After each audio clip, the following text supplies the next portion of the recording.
Hello, all of you, dear viewers and dear aspirants. With us, we have one of the UPSC toppers of this year, Neeti, with us. And Neeti has qualified.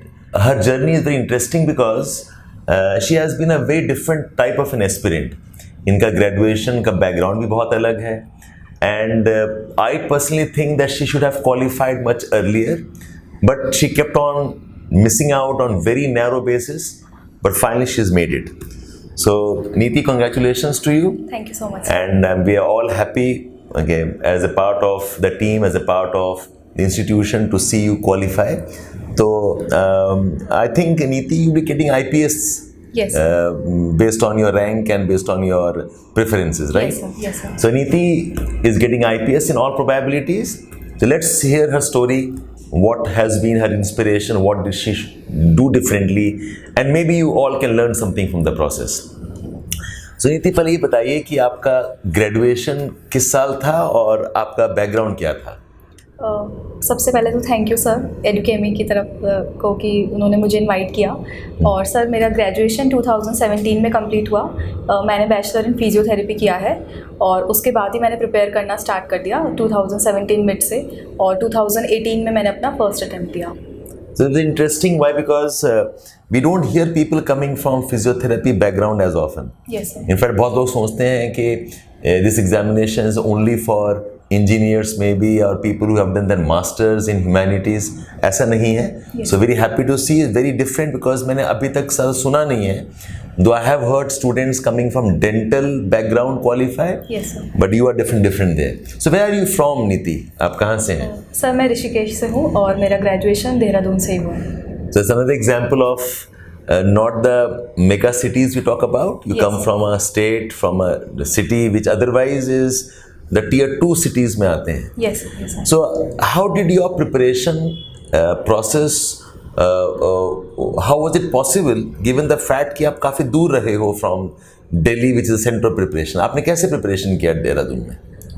Sir basically कुछ तो मैंने YouTube पे help ली कुछ subject से, और sir optional के लिए जो कि सोशियोलॉजी है मेरा, उसके लिए मैं दिल्ली आई थी। उसके लिए मैंने 3 मंथ्स यहाँ से प्रिपेयर किया। उसके बाद सर दिल्ली से जितना भी मटेरियल था कोचिंग का वो सब मैं ले लेती थी, और सर यूट्यूब के थ्रू किया प्रिपेयर। So आपने इस लाइन के बारे में कब सोचा? When was your thinking कि हाँ I should go for this examination? When was this? Sir interestingly जब 2017 में मेरा ग्रेजुएशन फिनिश हुआ मैंने तभी सोचा। सबसे पहले तो ये सोचा कि मे बी मैं इसी में कंटिन्यू करूँ या फिर कोई और लाइन चूज़ करूँ, जैसे कि मास्टर्स इन जेनेटिक्स और बायोटेक्नोलॉजी। बट फिर मुझे लगा कि शायद यूपीएससी एक अच्छा प्लेटफॉर्म है जिस पे आप काफ़ी नई चीज़ें सीख सकते हो और सोसाइटी को कंट्रीब्यूट करने के लिए काफ़ी अच्छा ज़रिया है। तो उसके बाद ही सर मैंने It was largely after graduation in that case. Yes, sir. And again, I find this very interesting. Why? Because I see a lot of students starting very early in their graduation, first year, second year onwards. But आपका देर था. Yes, sir. So, if you can recommend, do you think students should start the preparation during graduation? If yes, what can that be?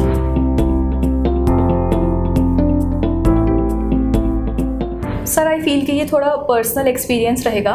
तो अगर उन्हें लगता है कि उन्हें UPSC में ही जाना है और अगर उन्होंने पहले से ही सोचा हुआ है तो वो अपने अर्ली ईयर्स अगर उन्हें स्टार्ट करें तो काफ़ी अच्छा रहेगा, क्योंकि प्रिपरेशन थोड़ी लंबी हो जाती है और स्ट्रैटेजी डिफ़ाइन करने में थोड़ा टाइम लगता है। तो अगर कुछ लोग अगर उनके पास टाइम है वो टाइम मैनेजमेंट कर सकते हैं तो वो काफ़ी अच्छा रहेगा कि अगर वो अपनी स्टार्टिंग ग्रेजुएशन बेसिकली अगर वो माइंड मेकअप कर लेते हैं, एग्जाम को समझ लेते हैं, and dear aspirants, is a very relevant point because I've seen lot of students start the process in preparation and they spend good 5-6 months just deciding on what option to take. Yes, sir. They have no clue about what books to read. They're not very sure about what strategy they must have. Yes, sir. So अगर ये काम कर लेते हैं starting from maybe first second year onwards, third year maybe, it helps that way. Yes, sir. But sir एक बात और कहना चाहूँगी कि इस वजह से आप कोई बर्डन में मत आइए, कोई प्रेशर मत लीजिए कि आपको दोनों चीज़ें बैलेंस करनी है, क्योंकि अल्टीमेटली अगर आप लेट भी स्टार्ट कर रहे हैं तो ठीक है थोड़ा लेट होगा बट हो ही जाएगा।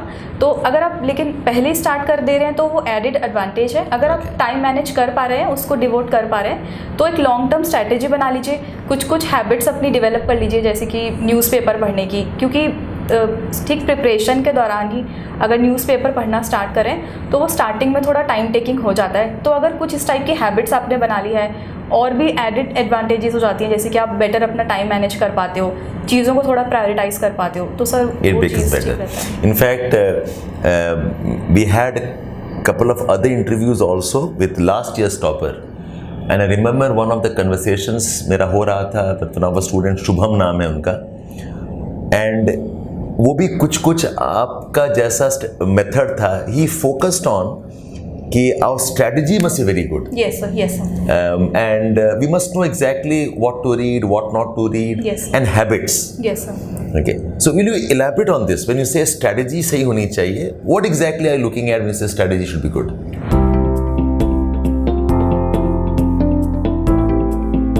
सर स्ट्रैटेजी मेरे हिसाब से ये होनी चाहिए कि आप प्रीलिम्स और मेंस को इंटरलिंक करके चलें और एक लॉन्ग टर्म प्लान लें, लेकिन शॉर्ट टर्म गोल्स बनाएं, डेली टारगेट्स अपने सेट करें, क्योंकि सर अल्टीमेटली जो रिजल्ट है, जो फाइनल रिजल्ट है, वो चाहे किसी का फर्स्ट अटेम्प्ट में भी हो रहा है, बट वो 1 या 2 ईयर के बाद ही उन्हें मिलता है। लेकिन अगर आप डेली गोल्स सेट करेंगे, उन्हें कंप्लीट करके डेली विंस अगर आप सेलिब्रेट करें, तो जर्नी थोड़ी इजी हो जाती है, क्योंकि सर अल्टीमेटली हमें प्रोसेस में रहना है। तो अगर हम उसको एंजॉय करना सीखें तो So how many hours you studied per day? Sir जब प्रिपरेशन स्टार्ट करी थी तो थोड़ा ज़्यादा टाइम लगता था, क्योंकि सिलेबस कंप्लीट नहीं हुआ था और एकेडमिक बैकग्राउंड काफ़ी डिफरेंट रहा है, तो इसलिए भी काफ़ी टाइम लगता था। बट सर बाद में मैं ये इंश्योर करती थी कि मेरा सिलेबस कंप्लीट हो जाए और जो डेली टारगेट्स हैं, जैसे करंट अफेयर्स हो गए या फिर कुछ सब्जेक्ट स्पेसिफिक टारगेट्स बनाए हैं, तो वो कंप्लीट करूँ। एक टिपिकल आपका डे का प्लान बताइए. Say you wake up at whatever time, and how would you divide your day? On average, what was your division of your time? Sir basically मैं अपने डे को 4 पार्ट्स में divide करती थी। 3 parts में मैं अपना कोई भी सब्जेक्ट लेती थी, 3 सब्जेक्ट्स में दिन में पढ़ लेती थी। Okay. उसके बाद फिर एक पोर्शन करंट अफेयर्स के लिए, जैसे कि न्यूज़पेपर हो गया या फिर अगर कोई मंथली मैगजीन्स आप फॉलो कर रहे हैं तो उस पर कवर करती थी। So per day 3 subjects on an average, yes sir, and 1 part for newspapers. Yes sir, yes sir. So कुल मिला के एवरेज एक दिन में कितना पढ़ बैठती थी आप? सर 8 आवर्स तो मैं 8 hours. Yes sir. And this was right from the beginning. Sir beginning में थोड़ा ज़्यादा टाइम लगता था करंट अफेयर्स कवर करने में, बट सर ग्रेजुअली फिर वो कम होने लग गया, जैसे कि 1 and 1.5 में। We hear stories about 15 घंटा पढ़ते हैं बच्चे, 16 घंटा पढ़ते हैं. Okay.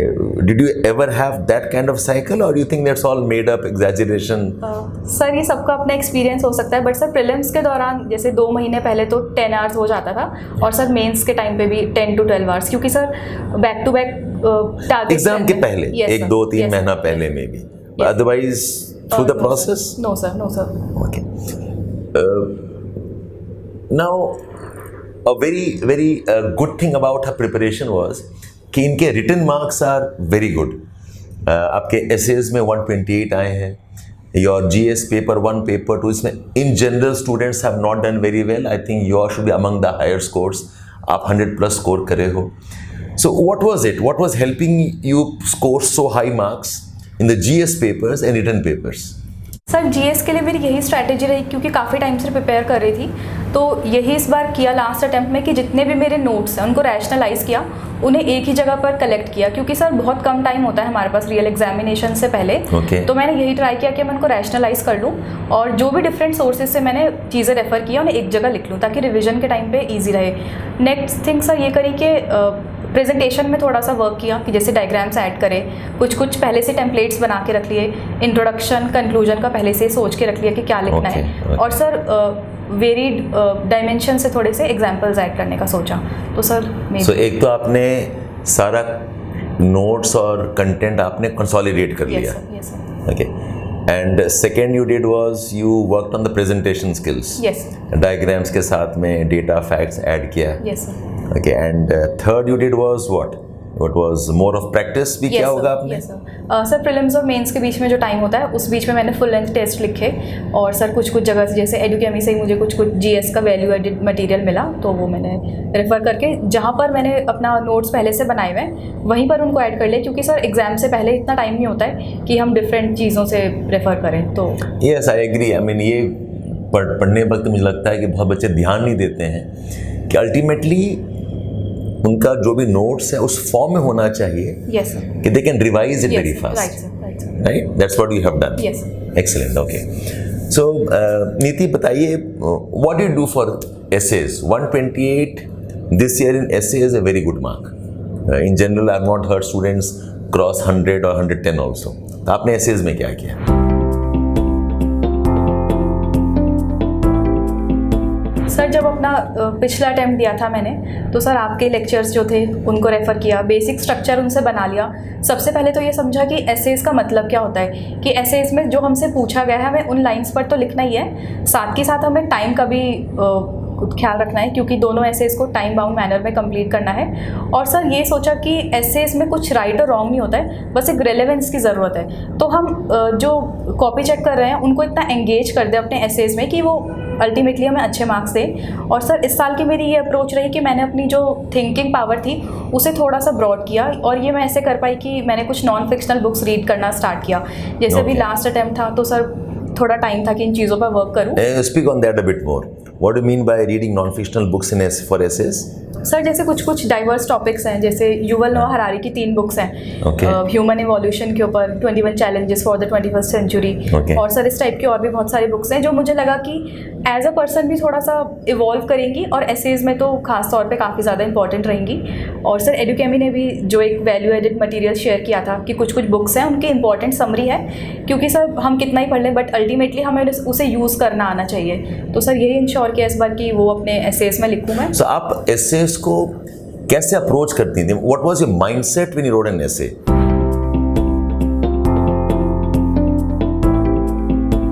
सर सबसे पहले तो टॉपिक को जो भी मुझे सेलेक्ट करना है उसको बहुत ध्यान से पढ़ती थी मैं कि कौन सा करना है, चाहे वो बहुत कॉमन हो बट मैं जिसमें कंफर्टेबल हूँ वो लिखती थी। और सर दूसरी बात ये देखती थी कि ब्रेनस्टॉर्मिंग में कैसे कर पा रही हूँ, तो सर ब्रेनस्टॉर्मिंग बहुत इंपॉर्टेंट पार्ट रोल प्ले करता है। और सर नेक्स्ट मैं ये देखती थी कि जो मेरे पास ऑलरेडी अवेलेबल एग्जांपल्स हैं, जो केस स्टडीज़ हैं या कुछ कोट्स हैं, वो उनमें कैसे उसमें ऐड कर सकती हूँ, तो ये स्ट्रैटेजी होती है। Why I ask this question is the 2-3 ways of approaching an essay. एक तो अप्रोच ये है कि भाई मुझे 10 पेज लिखना है, okay, I have to fill up pages. एक अप्रोच तो ये है कि as many dimensions I can create, okay, ताकि रेंज ऑफ इश्यूज टच होना है। एक और अप्रोच ये है कि भाई I will write what I think about some of the issues and share that. एक और अप्रोच ये हो सकता है that I want to focus on some important themes जो न्यूज़ में है, ठीक है। तो आपका अप्रोच क्या था? What was your mindset when you take an essay?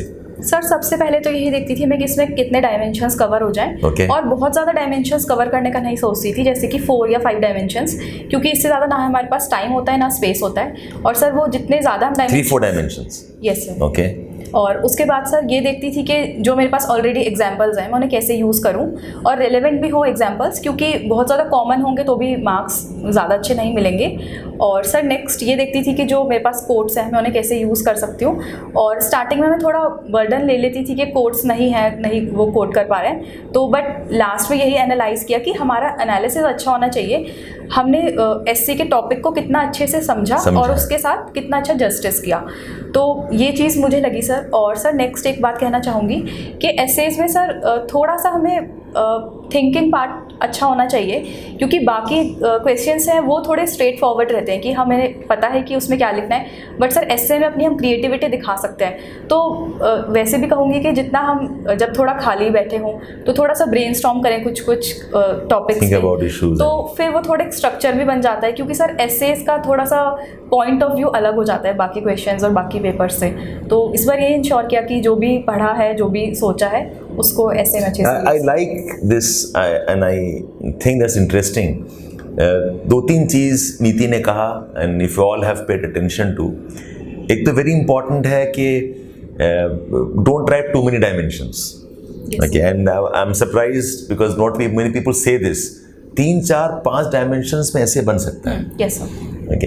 And next very important thing is that keep the dimensions relevant, yes sir, okay, rather than making it rich और बहुत सारा पॉइंट ना लिखें, जो रेलेवेंट है अब उस पर ध्यान दे रही थी।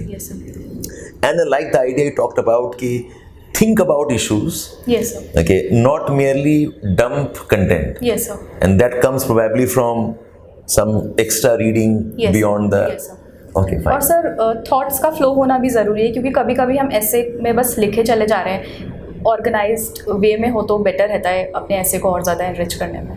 तो आपने ऐसे राइटिंग प्रैक्टिस पहले किया? हाउ मेनी ऐसे did you practice before the examination? Sir इससे पहले वाला जो अटैम्प्ट था उसमें मैंने 4 या 5 टेस्ट लिखे थे एसेज के, तो ऑलमोस्ट 10 एसेज हो गए थे। और सर इस बार मैंने 16 एसेज कुछ लिखे 16? यस सर 8 टेस्ट लिखे थे, क्योंकि सर लास्ट टाइम मेरा स्कोर काफ़ी कम था, 117 था, तो वो उस साल के एवरेज बिलो एवरेज था। बट सर इस बार मैं थोड़ा फेयरफुल थी कि लास्ट अटैम्प्ट भी है तो, और बाकी जीएस में थोड़ा काम किया हुआ था तो मेरे पास टाइम भी था, तो मैंने अराउंड 16 एसेज लिखे। ऑल्दो ये कोई ज़रूरी नहीं है, मतलब बात वही है सर कि practice matters. Yes sir. And sir अगर आप स्टार्टिंग में ही 3-4 एसेज लिख के अगर आप वो चीज़ सीख पा रहे हो तो well and good, but may be मुझे वो 4-5 टेस्ट के बाद अच्छे से सीख पाई, तो सर इसलिए ज़्यादा टाइम लग गया। And you insisted on the idea that time management सही होना चाहिए। Yes sir. Because you right, अगर एक ऐसे आपने ज़्यादा खींच दिया, यस उसमें अच्छे मार्क्स आ भी गए, यस सर, सेकेंड ऐसे आप खराब हो जाएगा, Yes, your average will Yes. Ultimately drop down dramatically. Yes. Okay, so practice is important. Now एक फॉर्मूला बच्चे बात करते हैं essays में, that start the essay with a story. Did you also try the same thing? Sir starting में यही समझती हूँ कि जो एक कैची जो पॉइंट होता है वो उससे होना चाहिए, तो वो मे बी कोई स्टोरी हो या फिर कोई केस स्टडी हो या फिर कोई आप खुद ही अपनी कोई फिक्शनल कोई स्टोरी बना सकते हैं या फिर कोई डेटा भी कोट कर सकते हैं। बट सर यही बोलूँगी कोई भी स्ट्रिक्ट किसी चीज़ का फॉर्मूला नहीं है, Okay. बट एक रेलेवेंस होनी चाहिए। और ठीक है, बहुत ज़्यादा हमें आउट ऑफ द वे भी नहीं जाना है, बट एक जो 4-5 चीज़ें हमारे पास ऑप्शंस अवेलेबल है। Just writing a story will not help. No sir. It should be something relevant and interesting. Yes sir. So, two things all of you may notice. One, she was very careful not to stress too much on quotes. Quotations आते हैं तो लिखिए, अगर कुछ coat कर सकते हो तो लिखो, but don't stress out on Yes, it. Okay. Second, कोई format नहीं है how to begin an essay. Just because आप स्टोरी लिख लें आपको मार्क्स आ जाएगा, ऐसा भी नहीं है। Yes. But if you have a good story or you can make a good story or a case study, it helps that way. Yes, sir. And एक ऐसे आपका कितने वर्ड्स का होता था? सर अराउंड 1000 वर्ड्स का। 1000 words. Yes. Okay. So 1000 words, approximately. Good time management. Yes. Okay, not overdoing it. Writing few dimensions but deep dimensions. Yes, sir. Thought-provoking discussions. Yes, sir. And lot of content from diverse reading. Yes, sir. Yes. Yuval Harari आपने mention किया। Yes, sir. So will you recommend 4-5 books जो बच्चे पढ़ सकते हैं? What you have probably tried or what you think they can try?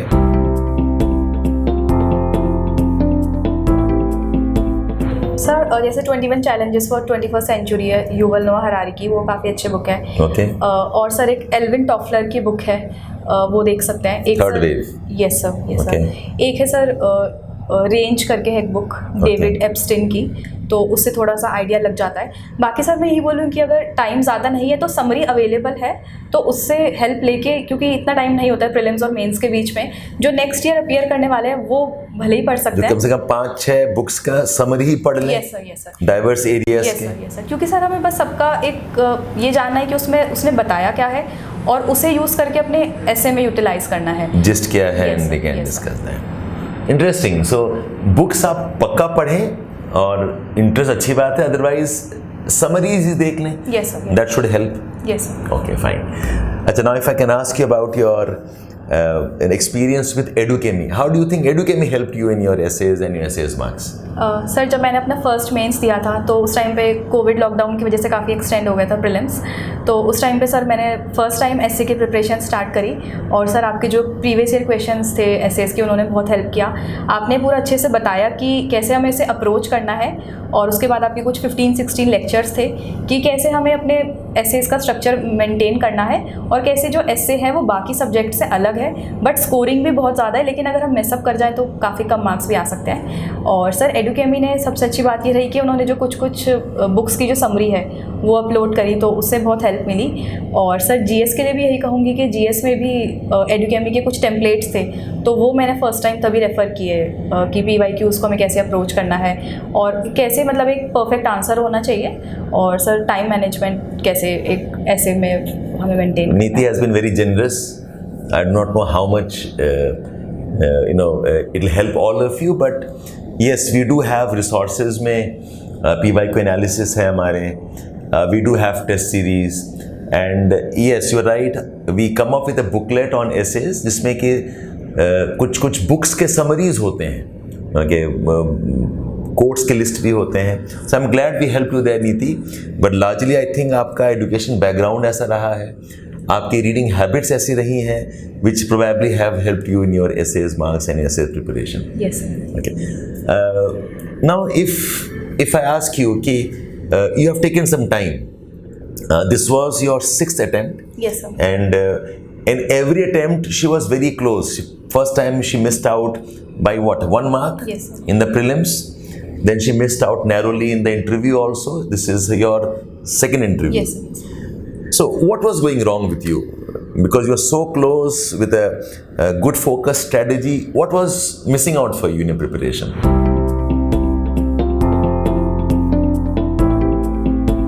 Sir मेरे साथ यही हुआ कि 2018 में मैंने अपना फर्स्ट अटैम्प्ट दिया, तो उस टाइम पे मेरी प्रिपरेशन बहुत ज़्यादा अच्छी नहीं थी, तो प्रीलिम्स नहीं हुआ. फिर सर 19 में भी मैं मेंस पे ज़्यादा फोकस कर रही थी, तो सर प्रीलिम्स स्पेसिफिक स्ट्रैटेजी अच्छी नहीं थी, तो सर फिर से नहीं हुआ.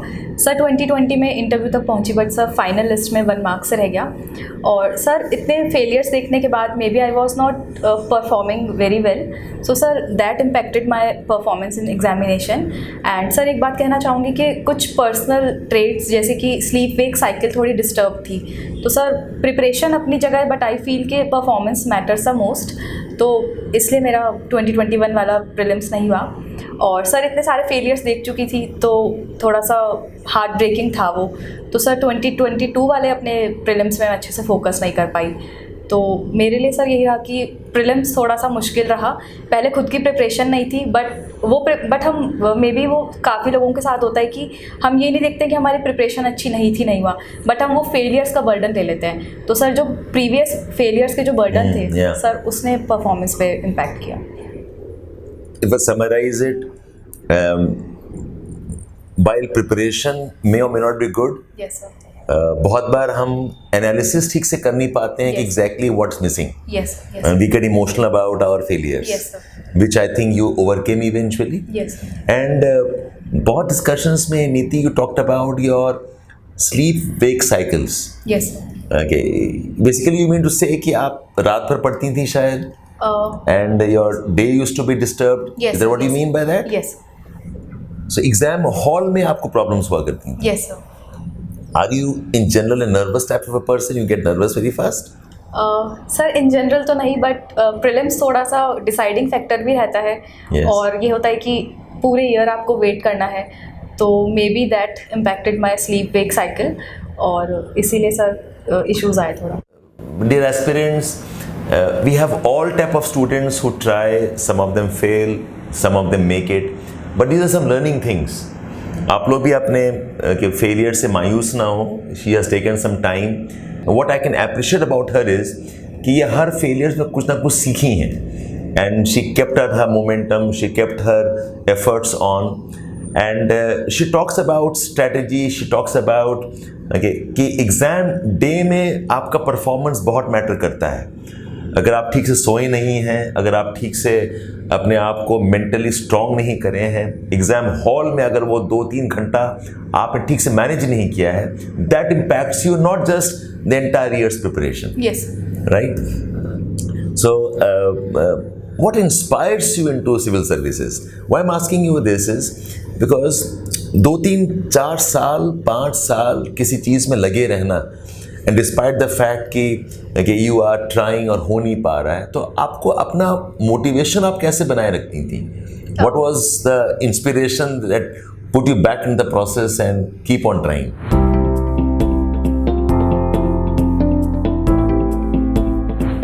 सर इनिशियल अटेम्प्ट्स में भी और अभी भी एक चीज़ तो कॉमन थी कि सबसे पहले तो यही देखती थी कि why I started this preparation, क्योंकि मैं स्टार्टिंग से ही किसी ऐसे प्रोफेशन में जाना चाहती थी जहाँ पे लोगों से इंटरेक्ट करने का मौका मिले, जहाँ पे कुछ सोसाइटी में चेंज लाने को मिले, इसीलिए मैंने पैरामेडिकल फील्ड भी चुना.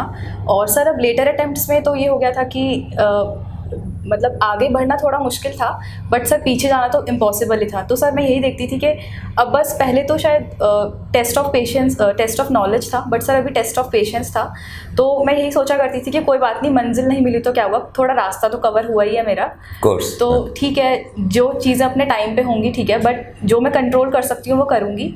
और प्रेजेंट पे रह के जो भी चीज़ मुझे मिली है, मैंने इंटरव्यू दिया है, तो उसी चीज़ के लिए ग्रेटफुल रहूँगी और जो लर्निंग्स हैं उसको लेके आगे बढ़ूँगी। तो sir in one of the informal discussion नीति के साथ में एक बहुत अच्छा चीज़ लगा नीति, आपने मुझे बताया कि अपने लास्ट अटेम्प्ट में you had a sense of detached Yes, sir.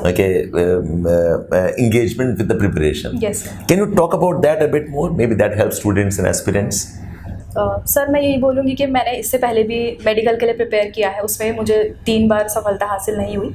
उसके बाद सर यूपीएससी के लिए प्रिपेयर किया है। तो सर हमेशा मैं यही सोचती थी अगर ये नहीं होगा तो सब कुछ ख़त्म हो जाएगा, फिर आगे बढ़ना बहुत मुश्किल हो जाएगा। बट सर फिर मैंने यही रियलाइज़ किया कि जो इसकी लर्निंग्स हैं वो मेरे साथ हमेशा रहेंगी, रिज़ल्ट चाहे जो भी हो, बट जो इस जर्नी में मैंने सीखा है, जो चीज़ों को देखने का नज़रिया चेंज हुआ है, जो टाइम मैनेज मुझे करना आया है, जो चीज़ों को प्रायोरिटाइज़ करना आया है, जो शायद एक स्विफ्ट डिसीजन मेकिंग आई है, वो चीज़ें, वो लर्निंग्स हमेशा मेरे साथ रहेंगी। तो कोई बात नहीं, अगर रिज़ल्ट मेरे हक़ में नहीं भी आता है तो ये चीज़ें तो हमेशा मेरे साथ ही रहेंगी। तो और सर एक चीज़ ये भी करी कि मैंने अपनी हैप्पीनेस और सॉरोज़ को इससे डिटैच करना स्टार्ट किया कि ठीक है एग्ज़ाम अपनी जगह है, बट लाइफ उससे ज़्यादा बड़ी चीज़ है। कोई बात नहीं अगर मैं एक चीज़ नहीं कर पाऊँगी, लेकिन मेरे सामने इनफाइनाइट पॉसिबिलिटीज़ हैं, उसमें से बस एक ही चीज़ माइनस होगी, बाकी इनफाइनाइट चीज़ें तो हैं ही जो मैं कभी भी कर सकती हूँ। Brilliant. For a young lady, you speak a lot of wisdom. Okay, for somebody who is still young and lot to see, and very right, and it applies to all of us, including me as a teacher also. Yes, somewhere in our lives we should detach ourselves. Our successes and failures should not decide Yes, our joys and sorrows. Yes, sir. It's a beautiful sentence that you have made here. Okay, so आपने last attempt में it was more of a mindset in that case. Yes, sir. Right, sir. Right? It was more about your mind, how you are looking at things. Yes, sir. Okay. So dear aspirants, please see if you can learn something from this, because this is important. जब तक आप वो attachment रहता है failure के साथ में, आप दुखी हो के पूरा you get demoralize and depressed, it only impacts attempts further. And that's the reason why I think Niti आप बता रही थी कि जब सक्सेस हुआ और रिजल्ट्स आया तब शायद उतनी एक्साइटमेंट भी आप में नहीं थी शायद। सर मोर ऑफ सेटिस्फैक्शन था। तो सर यही था, और बाकी अपनी फैमिली मेम्बर्स, अपने वेल विशर्स, अपने टीचर्स की आइज़ में जो खुशी है वो सर इस सक्सेस को ज़्यादा बड़ा बनाती है। क्योंकि सर मेरा तो अब वही है कि ठीक है जो भी होना है उसके साथ आगे बढ़ना है, इतने सालों से वही कर रहे हैं, तो ठीक है जो भी मतलब मिला है भगवान। And you have a genuine sense of service, okay, Yes. and genuine sense to give it back. Yes, I think yes. that's a very nice, okay, excellent. अच्छा नीति, you being a young lady, and I pray you get IPS also. Any inspiration that you want to tell your fellow ladies or aspirants? What was your challenge in preparation as a lady? Because it's not easy. Yes, sir. Okay, coming in, working as long, the family pressures are there. How did Yes. you deal with it? Maybe if you can tell something to our aspirants there. Sir ये बात सच है कि जो girls जो prepare कर रही है उनके पास काफ़ी ज़्यादा प्रेशर होता है फैमिली की तरफ से, और अगर फैमिली में ना हो प्रेशर तो सोसाइटी वाले उसमें ऐड कर देते हैं। बट सर मैं एक बात यही कहूँगी कि जो मेरे पर्सनल एक्सपीरियंस है उनसे भी यही है कि मेरी फैमिली ने बहुत ज़्यादा सपोर्ट किया मुझे। उन्होंने कभी भी मुझे शादी के लिए या फिर आगे मूव ऑन करने के लिए कभी भी प्रेशराइज़ नहीं किया, हमेशा मेरा साथ दिया। जहाँ पर मैं गलत थी मुझे टोका, जहाँ पर मैं सही थी मेरा हमेशा अप्रिशिएट भी किया। और सर कुछ लोगों को ये शायद नहीं मिल पाता है तो वो अनफॉर्चुनेट है, बट सर मैं काफ़ी ज़्यादा फॉर्चुनेट थी कि मुझे फैमिली और फ्रेंड्स से सबसे बहुत सपोर्ट मिला। और जितने भी फेलो एस्पिरेंट्स हैं और स्पेशली गर्ल्स, उन सबको मैं यही बोलूँगी कि आप हमेशा कभी भी ड्रीम करने से कभी भी डरिए मत। मैं भी एक ऐसे शहर से आती हूँ जहाँ पर बहुत ज़्यादा कोचिंग मटीरियल नहीं है या किसी को इस एग्जामिनेशन के बारे में भी नहीं पता है, मैं भी जब प्रिपेयर कर रही थी तो सब पूछते थे कि अब कितना टाइम और लगाओगे और कितना टाइम दोगे, बट मैं हमेशा यही बोलती थी कि ठीक है, इन्हें मुझे बस अभी जवाब देना है, बट खुद को तो मुझे अल्टीमेटली हर रोज़ ही जवाब देना है। तो बस खुद से ट्रू रहिए, खुद को जो भी आपने सपना लिया है उसे लेके चलिए, उसे अपने हमेशा मन में रखिए और पूरी ईमानदारी के साथ पूरा टाइम देते हुए और खुद पे और भगवान पे भरोसा रखते हुए आगे बढ़िए। In fact, if some of the parents are watching us and maybe aspirants, अगर आप अपने पेरेंट्स तक पहुंचा पाएँ इसको, a request to all the parents कि बच्चों को आप लोग बहुत ज़्यादा स्ट्रेस में ना डालें with deadlines and too much of expectations from them. You should be happy कि आपका बच्चा, your daughter, your son is trying for a career which is not an easy one. उसको समय दें कि 1-2 साल में ये एग्जामिनेशन इतना आसान नहीं है। Some of them take some more time, तो पेशेंटली रखें, ना कि प्रेशर में डाल के अभी क्वालिफाई करो, ना हुआ तो क्या होगा and all of that. So the parents and the family can be supportive, it will definitely help your student also perform और स्ट्रेस कम जाएंगे। आजकल इनफैक्ट इतना ज़्यादा स्ट्रेस बढ़ गया है because social media, because of YouTube videos we see some of which are not the correct depictions of reality. Okay, so my request, I think this is something all parents can give their children, and all aspirants, you also should know that it takes time. It's not something जो magic होके एक बार में हो जाएगा. Okay, so thank you there, Neeti. Neeti, one more question to you. आपने choose किया था sociology optional. Yes, sir. So what was the basis? How did you decide on the option of sociology? और students को क्या ध्यान रखना चाहिए when they take up when they make a choice for the subject?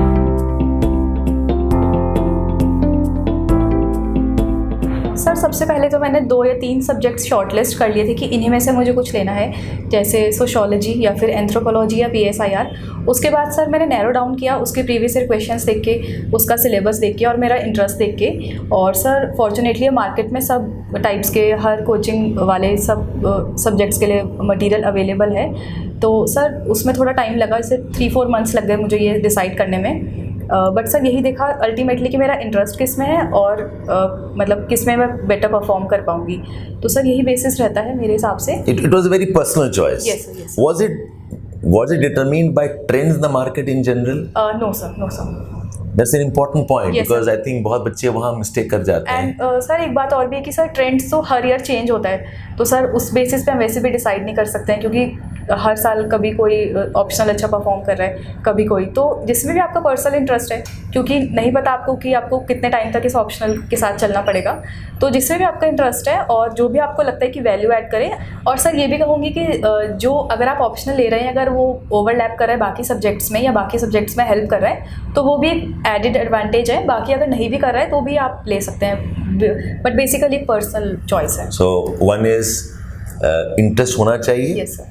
And study और interest जानने का तरीका एक तो है कि PYQs देखें, सिलेबस देखें, yes sir, study some books में भी, yes sir, and if you get advantage GS में, वो भी इम्पोर्टेंट है, but that's not the main one. Yes sir, yes sir. Any case it is not trend based. No sir, no sir. So Niti, if you can demonstrate कि आपने कौन सा एसे में लिखा था, विच टॉपिक्स पे लिखा था अपने एसे, और आपका अप्रोच कैसा था to write that essay? What did you do exactly? Maybe 1, 2, 3 steps. Sir section A में तो मैंने लिखा था visionary decision making happens at the intersection of intuition and logic. तो सबसे पहले सर मैंने ये देखा कि इस कोड का मतलब क्या है। उसके बाद सर जैसे कि आपने सिखाया था कि इसको रिफ्रेस कर दो, ताकि हम थोड़ा सा जो डायमेंशंस है, जो मीनिंग है, उसको और थोड़ा वाइड कर सके डायमेंशंस में। उसके बाद सर जो भी कीवर्ड्स थे इसमें, उनको इंटरलिंक करने का ट्राई किया और डाइवर्स एग्जाम्पल्स यूज़ करें, जिसमें कि इन दोनों को मीनिंग को हम समझा सकें। और सर स्टार्ट ऐसे किया कि या तो कोई कोट लिख दो या फिर कोई स्टोरी। और सर विजनरी डिसीजन मेकिंग का मीनिंग क्या है वो। आपने किससे शुरू किया था ऐसे? सर अभी क्लियरली तो मुझे याद नहीं आ रहा है, बट सर इतना याद आ रहा है कि कोई केस स्टडी ही मैंने रेफ़र किया था इंडिया से रिलेटेड। और सर सेक्शन B में ये लिखा था कि education is what remain after one has forgotten what one has learned in school. तो सर इसमें सबसे पहले तो कि एजुकेशन का बेसिकली मतलब क्या है, not just the literal education but beyond that. और सर उसके बाद ये लिखा कि क्यों ज़रूरी है कि हम फॉरगेट करें और क्या क्या इसके डायमेंशंस हैं, और सर कि स्कूल लर्निंग कैसे हम वाइडन कर सकते हैं। सर इस एस्से में मैंने ये इंश्योर किया कि मैं काफ़ी सारी डायमेंशंस एक्सप्लोर करूं और ना सिर्फ conventional examples but out of the box, जैसे कि एक एल्विन टॉफलर का कोट है कि सिर्फ रीड राइट एंड कुछ करके और लर्न अनलर्न एंड रीलर्न करके। तो सर ऐसे कुछ इस टाइप के एग्जाम्पल्स को learn unlearn and relearn. Yes sir. Okay. So fundamentally it is understand the topic, yes sir. maybe rephrase the topic, yes sir. then bring out interesting dimensions, Yes. not any dimensions. Yes, और फिर आप जैसे उसको support कर पाएं through Yes, sir. Arguments और whatever. Yes sir. और sir ये इंश्योर किया कि इसमें मैं फ्लो अच्छे से मेंटेन कर पाऊँ, जितने भी एग्जांपल्स हैं वो सिमिलर ना रहें, थोड़े डाइवर्स रहें, चाहे वो किसी हम बुक से ले सकते हैं या फिर अगर कभी कभी हम बुक नहीं भी पढ़ी है बट अगर उसका हमें ब्रीफ आइडिया भी है और हमें अच्छे से पता है तो उसको कोट कर सकते हैं। और सर कुछ लास्ट में कुछ श्लोक से मैंने एंड किया था, तो ऐसे करके सर लिखा था। Okay, excellent. So it was very nice set of information that I have from you, and our viewers and our aspirants would have been pretty happy listening to you, Neeti. Neeti, one last idea of yours. आपको क्या लगता है कि ये examination preparation how does it change a personality? Because I always feel कि this examination एक तो career है ही है, but as a person, how does it change? How did it change you? How did it change your thought process? Okay, anything on that?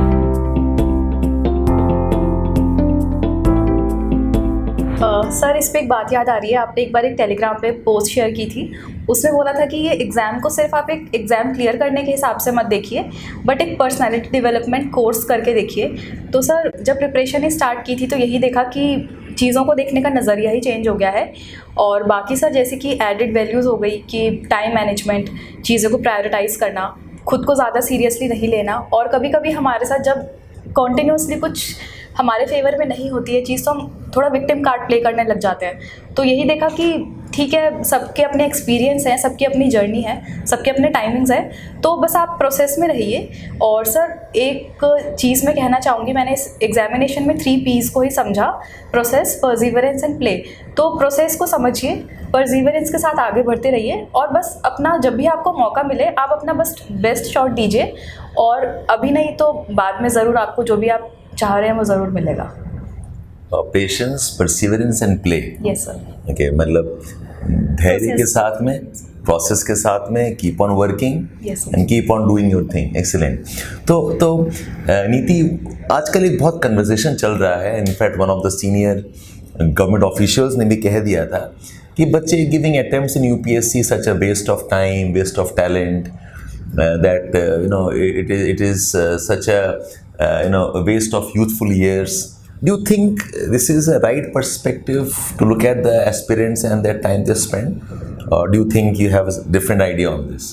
Sir I feel कि ये सबके अपने personal opinions हैं, but हाँ अगर हम इस एग्जामिनेशन को सिर्फ एक करियर पर्सपेक्टिव से सोच रहे हैं तो शायद ही हो सकता है, बट अगर हम एग्जामिनेशन के प्रोसेस को एंजॉय करने लग जाएं, इसके साथ साथ अपनी बाकी चीज़ों में भी जैसे कि ऑर्गेनाइज्ड रहना और ख़ुद को ज़्यादा सीरियसली नहीं लेना, इमोशनल मैनेजमेंट करना, अगर हम ये चीज़ें करेंगे इस एग्जामिनेशन के साथ साथ तो एक काफ़ी एडेड एडवांटेज है जो कि हमें सिर्फ एग्जामिनेशन क्लियर करने में या सर्विसेज में नहीं बल्कि लाइफ में भी काफ़ी यूज़फुल रहेगा। तो गॉड फॉरबिड अगर आपका अटेम्प्ट क्लियर नहीं होता and you puts 4, 5, 6 years time, yes sir, तो आपका फीलिंग क्या होता कि ये 5-6 साल आपके बर्बाद हो गए, ख़राब हो गए, आप शायद मास्टर्स करके कुछ और कर लेती या कुछ और you could have achieved? Would you have that feeling or would it be something different? Sir बुरा तो लगता काफ़ी ज़्यादा कि बहुत मेहनत करी थी और हुआ नहीं, बट सर अल्टीमेटली यही होता कि ठीक है मैंने जो इस एग्जामिनेशन से सीखा है वो शायद मैं कभी वैसे नहीं सीख पाती, और जो लर्निंग्स है वो लाइफ लॉन्ग रहने वाली है, और स्पेशली जो स्किल्स हमने इस एग्जामिनेशन से सीखी है वो हम कहीं पे भी यूज़ कर सकते हैं, तो वो एक सेटिस्फेक्शन तो हमेशा ही रहती। I would like to talk about this to all aspirants. हालांकि बहुत बातचीत होती रहती है कि पता नहीं यूथ क्यों आते हैं ऑब्सेशन के साथ में, यूपीएससी प्रिपरेशन 5-6 साल गवा देते हैं. It's not worth it. I'll definitely repeat what she said. एक तो is a very personal thing, and if you are obsessed about something that is bad, not just for UPSC, for anything. Okay, एक stubbornness के साथ में obsession अगर ना हुआ तो life बेकार है. That is bad. But my personal thinking is कि अगर आप 2, 3, 4, 5 साल भी डालते हैं, but with the right intention, with the right process, this examination makes you a better person. थोड़ा दुख होता है, there is definitely a sense of loss and failure because आप qualify नहीं कर पाते हैं. Some of them they don't, many of them they don't for that matter. But I personally think that it definitely makes them a better person. And I'm yet to hear of any person who has studied well and prepared responsibly ending up doing nothing in life. ठीक है, life थोड़ी देर शुरू हो जाती है. Maybe life starts 3-4 years later for some of the aspirants, but ultimately I think they all do well in life. Yes, right. Okay, so why I'm saying this is I get to hear a lot about this from a lot of people. और social media में इसमें बहुत discussions हो रहे हैं that the negative aspects of UPSC preparation. So Neeti, you think that this should not be the thought. Ultimately, of course, personal है ये. Yes.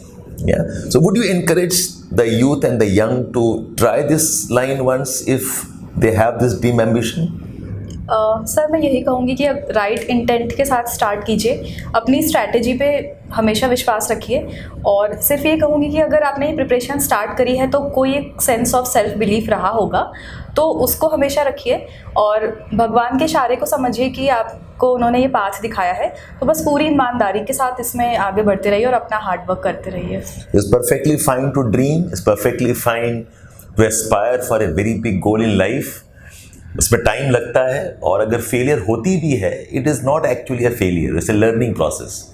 So Niti is the best example because she put in time and she has been a good student, yet she has faced the problem that she did. And once again, Neeti, congratulations to you from Thank you so much, sir. myself, from Team Edukemi, and thank you for coming and talking to us and sharing your views. And our wishes to you: do well, be a great officer. And I hope that you'll inspire many more people into this career. Thank you so much. Thank you so much. Thank you, dear viewers. Thank you, dear aspirants. All the best to all of you. Thank you. Thank you, sir.